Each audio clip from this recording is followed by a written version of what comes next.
Good afternoon সবাইকে। কেমন আছি আমরা সবাই? নিশ্চয়ই ভালো আছি এবং সুস্থ আছি। আমরা পড়ছিলাম ছোট গল্প আখতারুজ্জামান ইলিয়াসের রেইনকোট, যেটি মুক্তিযুদ্ধের প্রেক্ষাপটে রচিত।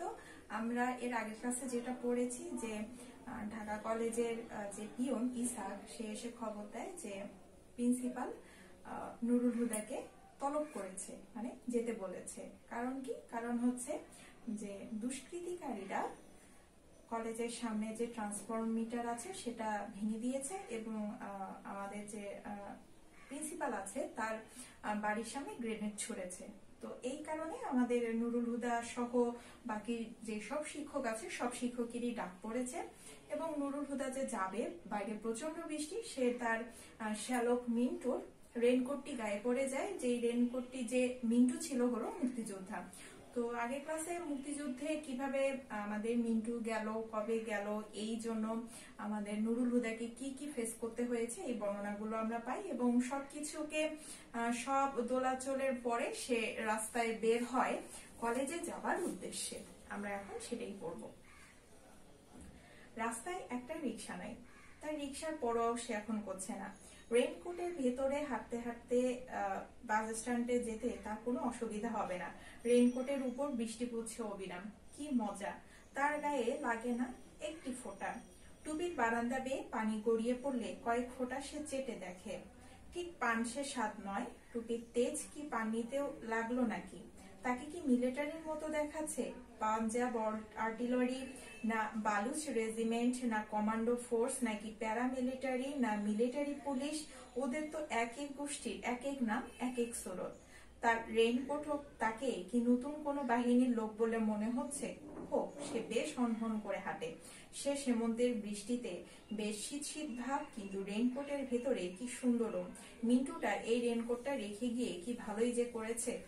তাহলে এই রেইনকোটটা নুরুল হুদার মনে বিভিন্ন প্রতিক্রিয়া সৃষ্টি করছে। কখনো মনে হচ্ছে যে তাকে মিন্টুর মতো লাগছে, তার মানে কি মুক্তিবাহিনীর মতো লাগছে।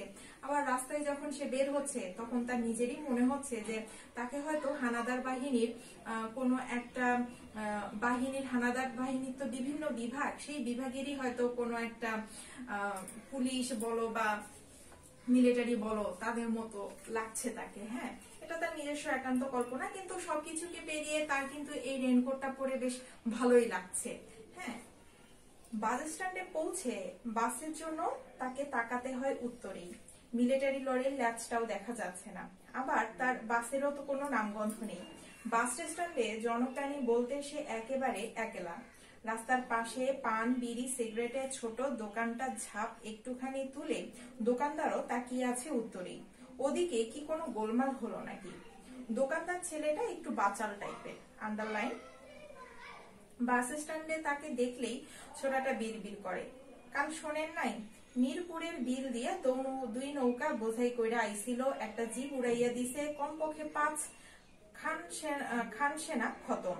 বিবিসি কইছে রংপুর দিনাজপুরের হাফের বেশি জায়গা স্বাধীন। এর মধ্যেই ছিপছিপে বৃষ্টিতে লালচে আভা তুলে এসে পড়লো লাল রঙের স্টেট বাস। তো সে বাসের জন্য অপেক্ষা করছে। ও তো বাস স্ট্যান্ডে একটা দোকান আছে, সেই দোকানে যে ছেলেটা, সে তাকে বিভিন্ন খবর দিচ্ছে যে মুক্তি বাহিনীরা এ অব্দি কি করেছে। মিরপুরের ব্রিজ দিয়ে তারা অস্ত্র নিয়ে এসেছে, একটা খান সেনাদের লরি উল্টে দিয়েছে, 5 জন খান সেনাকে খতম করছে। খবর দিচ্ছে রংপুর দিনাজপুরের হাফের বেশি জায়গা কি স্বাধীন হয়ে গিয়েছে। এই ধরনের খবরগুলো দাঁড়িয়ে থাকা নুরুল হুদাকে দিচ্ছিল। তো এই খবর দিতে দিতেই দেখা যায় যে লাল রঙের স্টেট বাসটি চলে এসেছে। বাসে যাত্রী কম না, না, কন্ডাক্টররা সবসময় যেমন খালি খালি বলে চেঁচায় সেরকম নয়, সত্যি সত্যি অর্ধেকেরও বেশি সিট খালি। সে বাসে উঠলে তার রেইনকোটের পানি পড়তে লাগলো বাসের ভিজে মাটিতে। এজন্য তার একটু খারাপ কথা, অন্তত টিটকারি শোনার কথা, কিন্তু কেউ তাকে কিছু বলে না। দেখা যায় যে সাধারণ সময়ে যখন বৃষ্টি হয় এবং এই বৃষ্টির ছাতি বলো বা বৃষ্টির এই রেইনকোট পরে কেউ যখন বাসে ওঠে তখন একটা বিশ্রী রকমের অবস্থা দাঁড়ায়।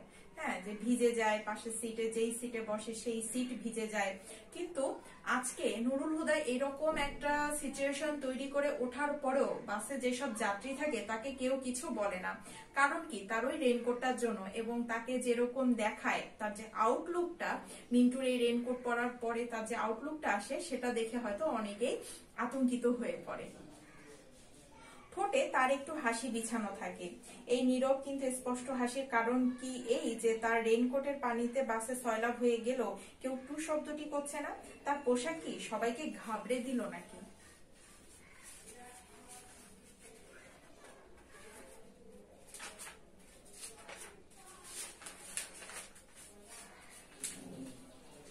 খালি রাস্তা পেয়ে বাস চলে খুব জোরে, কিন্তু তার আসনটি সে নির্বাচন করতে পারছে না।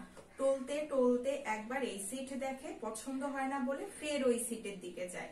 এমন সময় পেছনের দিক থেকে দুজন যাত্রী উঠে পড়ে তাড়াহুড়া করে। রাখো রাখো বলতে বলতে ঝুঁকি নিয়ে তারা নেমে পড়ে চলন্ত বাস থেকে। সে তাদের দিকে তাকায় এবং বুঝতে পারে এরা পালালো ঠিক তাকে দেখেই। লোক দুটো নিশ্চয়ই ক্রিমিনাল, একটা চোর আর একটা পকেটমার, কিংবা দুটোই চোর অথবা দুটোই পকেটমার। নাম্বার মুহূর্তে দুটোর মধ্যে সর্দার টাইপটার তার দিকে পেছন ফিরে তাকালো, সেই চোখ ভরা ভয়, কেবল ভয়। তো যখন নুরুল হুদা বাসের মধ্যে উঠলো, সে ঠিক ঠিক করতে পারছিল না যে কোন সিটে সে বসবে। এরই মধ্যে বাসে অবস্থানরত দুজন নেমে পড়ার জন্য বাস কন্ডাক্টরকে বলে রেখে দেওয়ার জন্য, এবং নুরুল হুদা বুঝতে পারে যে এরা ঠিক ক্রিমিনাল গোছের, মানে এরা ভালো মানুষ নয়। এদের হয়তো কেউ একজন হচ্ছে পকেটমার আর কেউ একজন চোর, বা দুটোই পকেটমার দুটোই চোর। কারণ তারা যখন নামছিল এর মধ্যে সর্দার গোছের, মানে যে একটু বড় সড়ো হুমড়া চোমড়া টাইপের লোক, সে একবার পিছন ফিরে নুরুল হুদার দিকে তাকায় এবং নুরুল হুদা তার চোখে শুধু ভয় দেখতে পায়। হ্যাঁ, তো এই কারণে নুরুল হুদার মনে হয় যে তাকে দেখেই বেসিক্যালি এই লোক দুটো নেমে যায়। জুৎসই সিট বেছে নিয়ে সে ধপাস করে বসতেই ফোমে ফাঁস করে আওয়াজ হয় এবং তাইতে ঘাড় ফিরিয়ে তাকায় সামনে সিটে বসা তিনজন যাত্রী। দুজন অলরেডি নেমে গেছে, তিনজন তার দিকে তাকায়। এদেরও সে ঠিক চোর অথবা পকেটমার বলে ঠিক শনাক্ত করে ফেলে। তার মানে এই যে লোক তিনটাও কিন্তু তাকে দেখে বেশ আতঙ্কিত হয়ে যায়। তাদের চোখ মুখে সে একটা ভয় দেখতে পায়। ডাকাতও হতে পারে, কিংবা মিলিটারি কোনো বস্তিতে আগুন লাগিয়ে চলে গেলে এরা ছুটে সেখানে লুটপাট করতে, অথবা মিলিটারি কোথাও লুটপাট করলে এরা গিয়ে উচ্ছিষ্ট কুড়ায়। তিনটি পরের স্টপেজে নামার জন্য অনেক আগেই ধরপড় করে উঠে দাঁড়ায় এবং বাস থামার সঙ্গে সঙ্গে নেমে পড়ে ঝটপট পায়। তিনটে ক্রিমিনালের একটাও তার দিকে ফিরেও তাকায় না। তার মানে তাকে বেশ ভয় পেয়েছে বলেই তার সঙ্গে চোখাচোখি এড়াতে তাদের এত কসরত। তাহলে দুজন তো নেমেই যায়। এর পরের স্টেশনে কি করে, পরের স্ট্যান্ডে আরো তিনজন নেমে যায় এবং এদের মধ্যেও আমাদের নুরুল হুদা দেখে যে এরাও ঠিক ক্রিমিনাল গোছেরই এবং এদের মধ্যেও একটা ভয় আছে এবং এরা কেউ নামার সময় আর কার দিকে তাকায় না, নুরুল হুদার দিকে আর তাকায় না। যাক, মিন্টুর রেইনকোটটা তার কাজে দিচ্ছে। চোর ছ্যাচোর পকেটমার সব কেটে পড়ছে। ভালো মানুষরা থাক, সে বেশ সৎসঙ্গে চলে যাবে একেবারে কলেজ পর্যন্ত। তাহলে যে অল্প সংখ্যক যাত্রী ছিল তার মধ্যেও 5 জন নেমে যায়। আসাদ গেট বাস স্টপেজে ঝিরঝিরে বৃষ্টিতে দাঁড়িয়ে অপেক্ষা করছিল বেশ কয়েকজন মানুষ। ছাতা হাতে, কেউ কেউ নিজ নিজ ছাতার নিচে এবং ছাতা ছাড়া অনেকেই অন্যের ছাতার নিচে মাথার অন্তত খানিকটা পেতে দিয়ে বৃষ্টির ছাট থেকে আত্মরক্ষা করতে শরীরগুলোকে আগাবাঁকা করছিল। বাস থামালে সে দেখলো একে একে 9 জন প্যাসেঞ্জার বাসে উঠলো। আন্ডারলাইন করবে, আসাদ গেট থেকে 9 জন প্যাসেঞ্জার বাসে ওঠে। সে বেশ খুঁটিয়ে খুঁটিয়ে সবাইকে দেখে। তো তার দিকে তাকিয়ে 9 জনের 3 জন আরে রাখো রাখো এবং একজন রোখো রোখো বলতে বলতে নেমে পড়লো ধরপড় করে। এই 9 জনেরও মধ্যে আবার কি করলো, 3 জন এবং আরো একজন, মোট 4 জন নেমে গেল। তারাও নুরুল হুদার সেই পোশাক, নুরুল হুদার সেই গেট আপ দেখে ভয় পেয়ে গেল এবং তারাও বাস থেকে নেমে গেল। শেষের জন বোধ হয় এমনই অর্ডিনারি চোর, সিসকে চোর হওয়ার সম্ভাবনাই বেশি। আর প্রথম তিনটে কোথাও সুন্দরী মেয়ে দেখলে মিলিটারিকে খবর দেয়, কিংবা মিলিটারির কাছ থেকে বন্দুক নিয়ে পাকিস্তান জিন্দাবাদ স্লোগান দিয়ে মহল্লায় মহল্লায় ঘোরে আর সুন্দরী মেয়েদের ধরে এনে পৌঁছে দেয় মিলিটারি ক্যাম্পে। এগুলো হচ্ছে ওই লোকগুলোর সম্পর্কে নুরুল হুদার একটা ধারণা। সে তো ঠিকভাবে জানে না লোকগুলো আসলে কি। যেহেতু তারা নুরুল হুদাকে দেখে ভয় পেয়ে নেমে যাচ্ছে, তো নুরুল হুদা তাদেরকে এক এক ক্যাটাগরিতে ফেলছে। এগুলো হলো রাজাকার। ফের নতুন করে অপরাধী মুক্ত বাসে যেতে এখন ভালো লাগছে।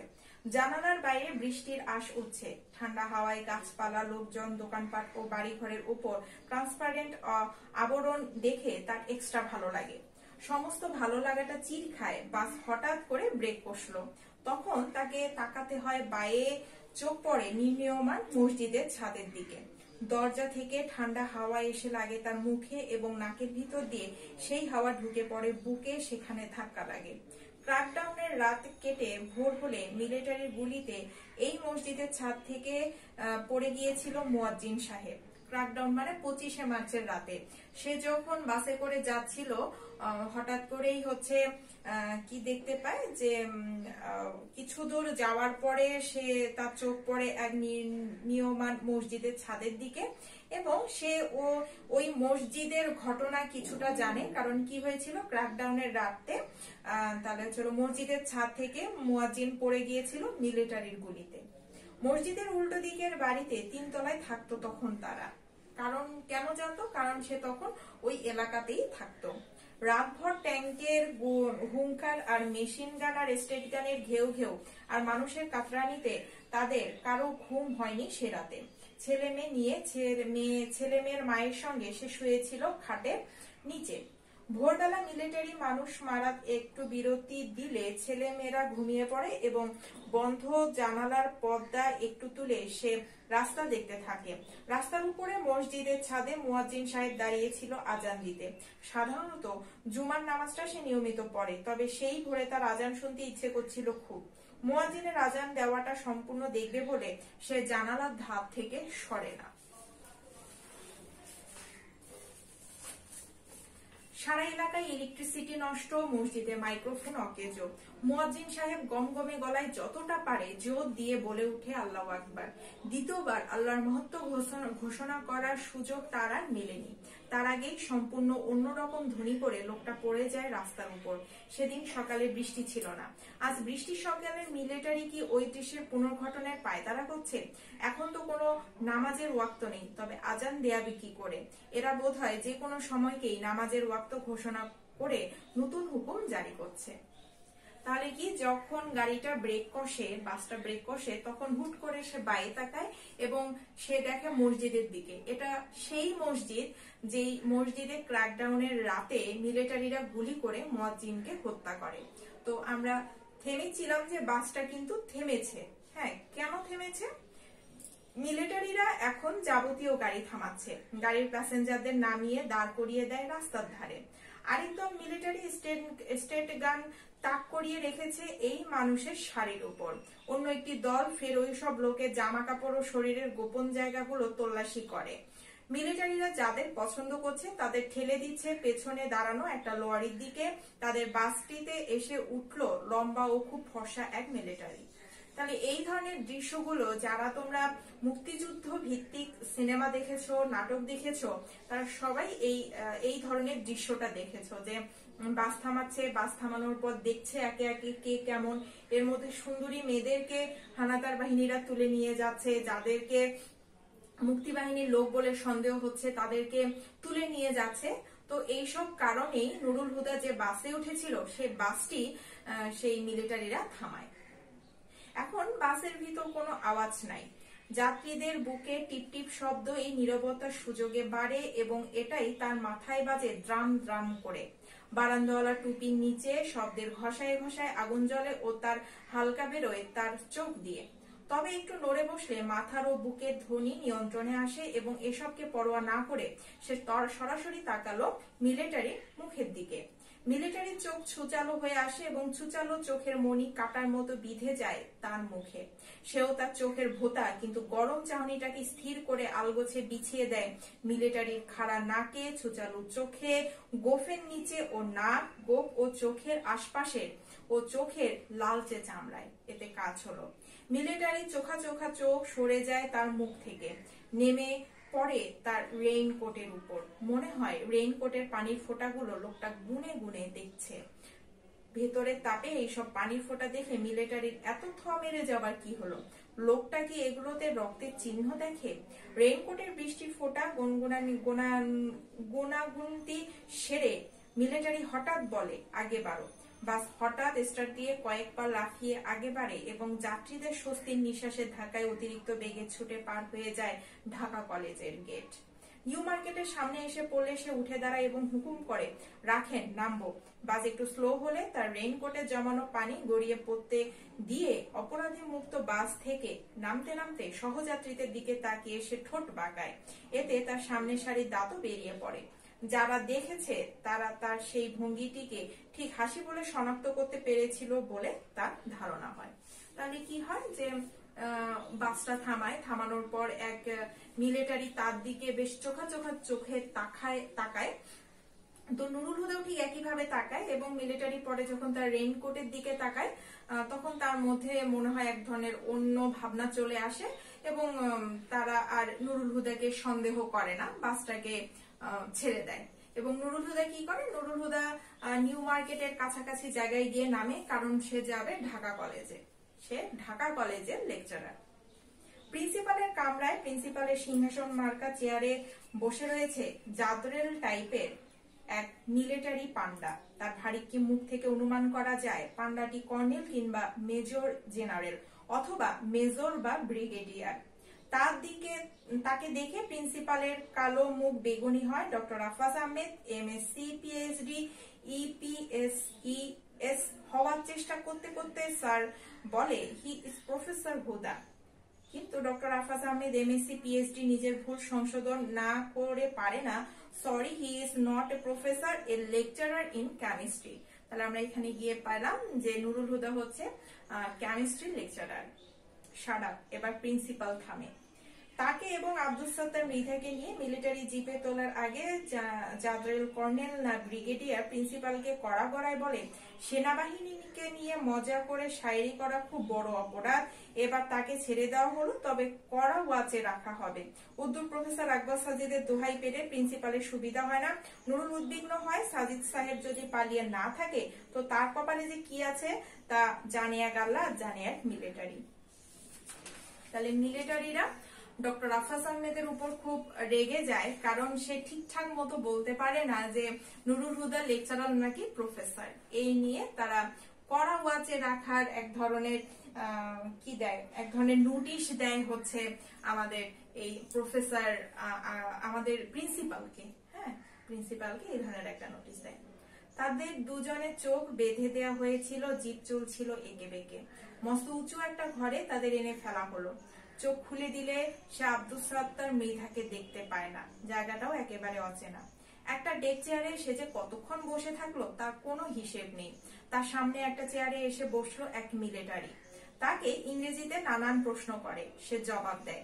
লোকটা চলে গেলে তাকে অন্য ঘরে নিয়ে গিয়ে ফের অন্য একটা লোক এসে তাকে প্রশ্ন করে, সে জবাব দেয়। প্রশ্নগুলো প্রায় একই রকম এবং তার উত্তরেরও হেরফের হয় না। যেমন কিছুদিন আগে তাদের কলেজে কয়টা লোহার আলমারি কেনা হয়েছে, ওগুলো বইয়ে নিয়ে এসেছিল কারা। তাহলে নুরুল হুদা এবং আব্দুল সত্তার মৃধাকে নিয়ে যাওয়া হয়, কিন্তু তাদেরকে দুইজনকে দুই ঘরে রাখা হয়। এর মধ্যে নুরুল হুদাকে বেশ কয়েকবার বিভিন্ন প্রশ্ন করা হয়। এক মিলিটারি করে যাওয়ার পর আরেক মিলিটারি এসে তাকে এই একই প্রশ্নগুলো করে। সে জবাব দেয় ঠিক। অফিসের জন্য 3টে, বোটানি, হিস্ট্রি, জিওগ্রাফি ডিপার্টমেন্টের জন্য 2টো করে এবং ইংরেজির জন্য একটা, সর্বমোট 10টি আলমারি কলেজে নিয়ে আসা হয়েছে। এত কথা বলার দরকার নাই তার। ওই আলমারিগুলো নিয়ে আসা হয় কয়েকটা ঠেলা গাড়ি করে। ঠেলা গাড়িওয়ালাদের তো সে ভালো করেই চেনে। নুরুল হুদা জবাব দেয়, তাদের সে চিনবে কোত্থেকে, তারা হলো কুলি, সে একজন লেকচারার। তাহলে তো তাদের সঙ্গে এত কথা বলছিল কেন? প্রিন্সিপালের আদেশে সে আলমারিগুলোর স্টিলের পাতের ঘনত্ব, দেরাজের সংখ্যা ও আকার, তালা চাবির মান, রঙের মান প্রভৃতি পরীক্ষা করে দেখছিল, তার দায়িত্ব ছিল। মিলিটারি শান্ত গলায় তথ্য সরবরাহ করার ভঙ্গিতে বলে, মিসক্রিয়েন্টরা কলেজে ঢুকেছিল কুলির বেশে। এটা তার চেয়ে আর ভালো জানে কে। তারা আজ ধরা পড়ে নুরুল হুদার নাম বলেছে। তাদের সঙ্গে তার যোগাযোগ নিয়মিত, সে গ্যাংয়ের একজন সক্রিয় সদস্য। আমার নাম সত্যি বলেছে, আমার নাম বলেছে। নুরুল হুদা হঠাৎ চিৎকারে মিলিটারি বিরক্ত হয় না, বরং উৎসাহ পায়। উৎসাহিত মিলিটারি ফের বলে, কুলিরা ছিল ছদ্মবেশী মিসক্রিয়েন্ট। তারা কলেজের টিচারদের মধ্যে নুরুল হুদার নামই বলেছে। নুরুল হুদা অবাক হয়ে তাকিয়ে থাকে। তারা কি তাকে চেনে? কেমিস্ট্রি ডিপার্টমেন্টে আলমারি সাজিয়ে রাখার সময় এক কুলি দাঁড়িয়েছিল তার গা ঘেঁষে। তখন তো ঘোরতর বর্ষাকাল, ঢাকায় এবার বৃষ্টিও হয়েছে খুব। রাত দিনে এই বৃষ্টি নিয়ে সে কি যেন বলছিল, তাতে কুলিটা বিড়বিড় করে ওঠে, বর্ষাকালেই তো জোর। কথাটা দুবার বলেছিল। এর মানে কি? স্টাফ রুমে কে একজন একদিন না দুদিন ফিসফিস করেছিল, বাংলার বর্ষা তো শালারা জানে না, রাশিয়ায় ছিল জেনারেল উইন্টার, আমাদের জেনারেল মনসুন। আন্ডারলাইন করবে এটা। ওই ছদ্মবেশী ছেলেটা কি তার এই কথাই বুঝিয়েছিল? তার উপর তাদের এত আস্থা, উৎসাহে নুরুল হুদা এদিক ওদিক তাকায়, তার মৌনতা মিলিটারিকে আরেকটু নিশ্চিত করে। তো এর মধ্যে নুরুল হুদা হচ্ছে যখন ওই কুলিদের সাথে কাজ করছিল, এর মধ্যে একজন কি করে, একজন বর্ষাকালের কথা বলে।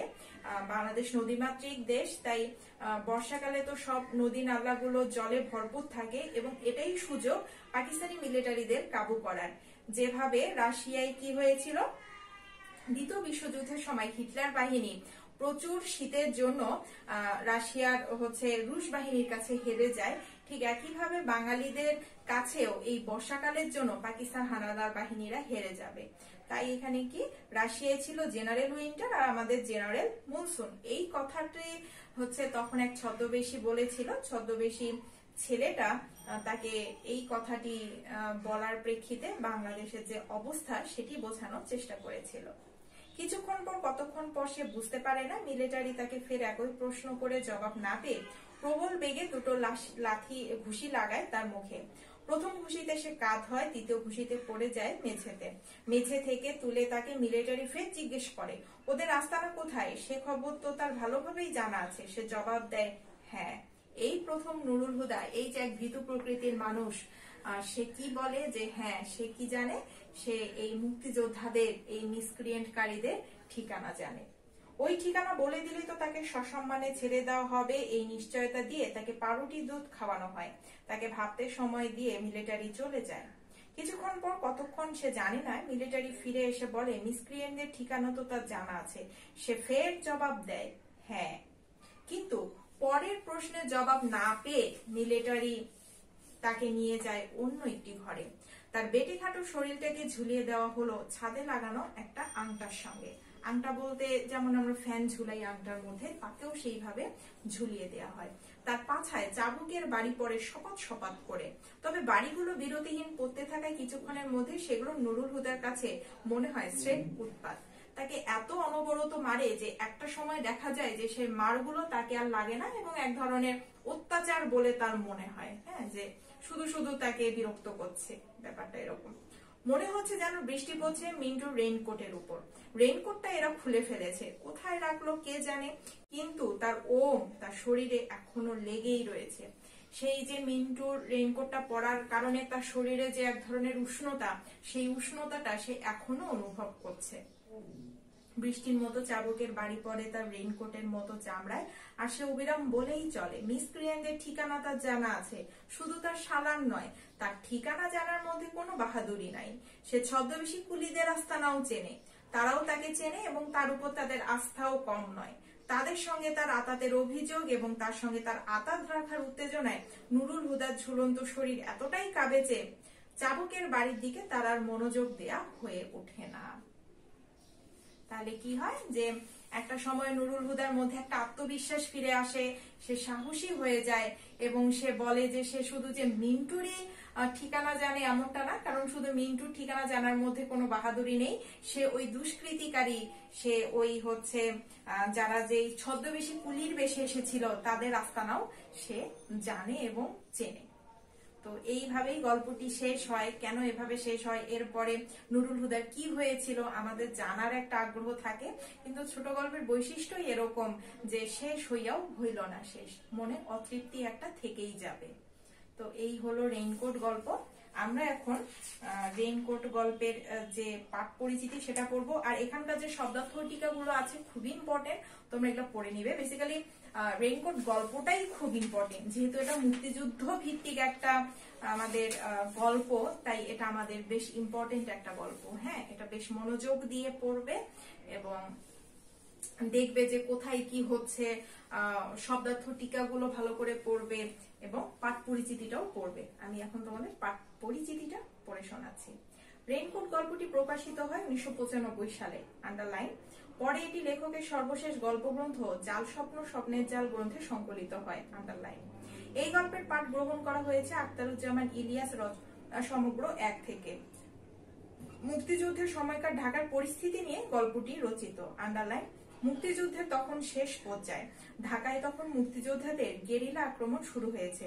তারই একটি ঘটনা এ গল্পের বিষয়, যেখানে ঢাকা কলেজের সামনে গেরিলা আক্রমণের ফলে বৈদ্যুতিক ট্রান্সফরমার ধ্বংস করে দেওয়া হয়েছে। তারপরে ঘটনার পরিপ্রেক্ষিতে পাকিস্তান সেনাবাহিনী কলেজের শিক্ষকদের তলব করে এবং তাদের মধ্যে নুরুল হুদা ও আব্দুস সাত্তার মৃধাকে গ্রেপ্তার করে নির্যাতন চালিয়ে মুক্তিযোদ্ধাদের সন্ধান পাওয়ার চেষ্টা করে।